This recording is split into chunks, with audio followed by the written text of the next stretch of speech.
یقیناً راہ دکھا دینا ہمارا ذمہ ہے، اور بے شک آخرت اور دنیا ہماری ہی ملکیت ہے۔ سو میں نے تم کو بھڑکتی آگ سے خبردار کر دیا ہے، اس میں وہی داخل ہوگا جو بڑا بدبخت ہے، جس نے جھٹلایا اور منہ پھیرا، اور جو بڑا پرہیزگار ہے وہ اس سے بچا لیا جائے گا۔ وہ جو اپنا مال دیتا ہے تاکہ پاک ہو، اور اس لیے نہیں دیتا کہ اس پر کسی کا احسان ہے جس کا بدلہ اتارا جائے، بلکہ اپنے رب اعلیٰ کی رضامندی حاصل کرنے کے لیے دیتا ہے، اور وہ ان قریب خوش ہو جائے گا۔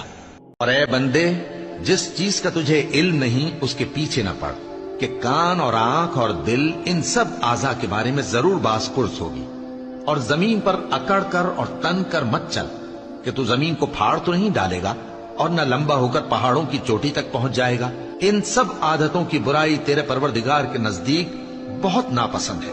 اگر تم بڑے بڑے گناہوں سے جن سے تم کو منع کیا جاتا ہے پرہیز کرو گے تو ہم تمہارے چھوٹے چھوٹے گناہ معاف کر دیں گے، اور تمہیں عزت کے مکانوں میں داخل کریں گے۔ اور جس چیز میں اللہ نے تم میں سے بعض کو بعض پر فضیلت دی ہے اس کی تمنا مت کرو۔